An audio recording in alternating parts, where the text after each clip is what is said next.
You know, they were the first Europeans to arrive in India by sea, and get this, the very last to leave. For nearly half a millennium, the Portuguese presence shaped and was shaped by the Indian subcontinent. It's a story that starts with this desperate gamble in the age of discovery and ends with a final defiant stand right in the middle of the Cold War. So, let's get into it. This epic 450-year history. So, when Vasco da Gama's crew gets to Calcutta, someone asks them, "Hey, what on earth brings you guys all the way over here?"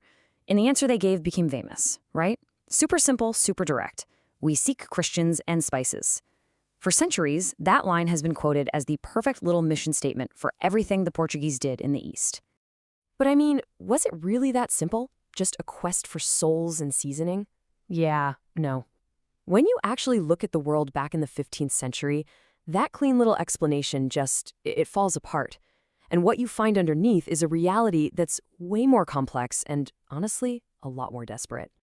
All right, so let's peel back that myth. What really pushed this tiny European kingdom to bet everything on this insane, perilous voyage into the complete unknown?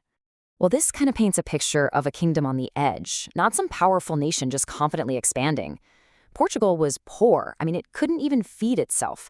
Its nobles were getting restless, itching for new lands, new wars.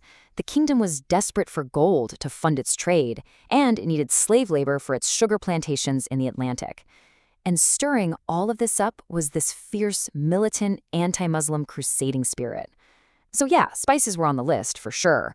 But survival, that was the real engine driving this whole thing. Okay, the second big myth we have to bust is this idea that the Portuguese just sailed into some isolated, disconnected part of the world. Nope, nothing could be further from the truth. The Indian Ocean around the year 1500, it was a bustling, super sophisticated, and deeply connected place. I mean, just look at how lopsided this situation was. You've got Portugal, a nation of, maybe 1.5 million people, showing up in India, a subcontinent with 150 million. A poor, farming society sailing right into this huge, wealthy trade hub. The Portuguese brought their military ambition because, let's be real, when it came to stuff to trade, the Indian Ocean already had it all.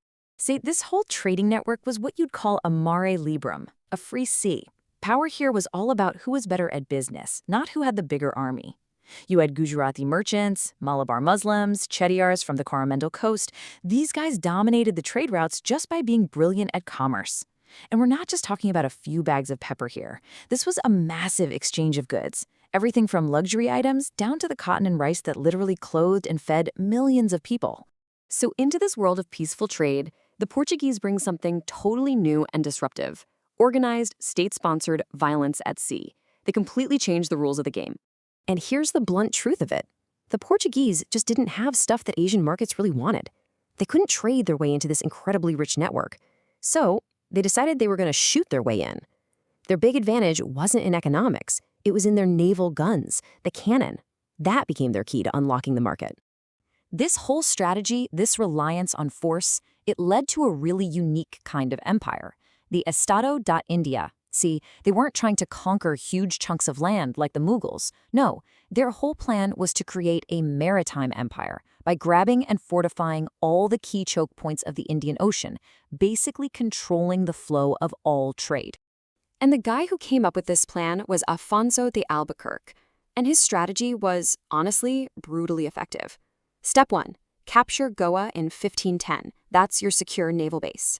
Step 2, take Malacca in 1511 to control the spice trade right at the source. Then, step 3, grab Hormuz in 1515 to dominate the Persian Gulf. The only big failure in this grand plan was Aden. They never managed to capture it, which left a major trade route open to their rivals. And believe me, that failure would come back to haunt them. But here's the thing about an empire built on a temporary tech advantage. It's always going to be vulnerable.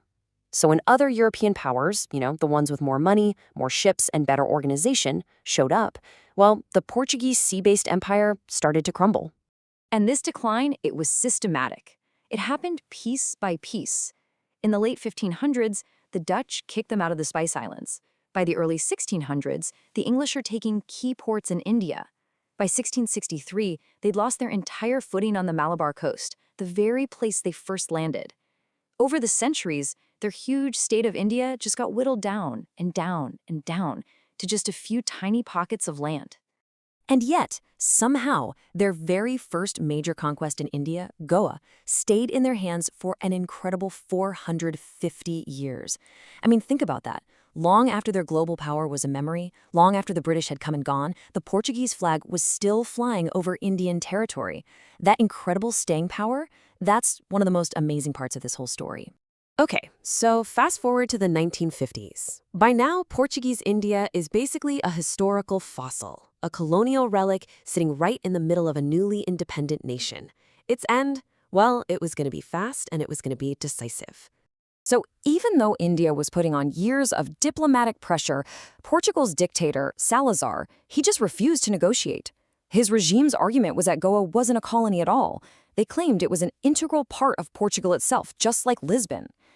This colonial fiction, it really set the stage for a final showdown.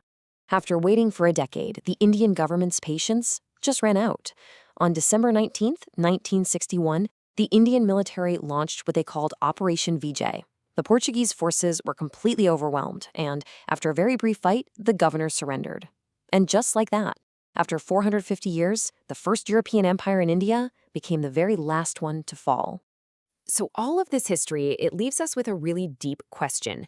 When an interaction starts with a canon, but it lasts for nearly half a millennium, what's its ultimate legacy? It's really not a simple story of good guys and bad guys.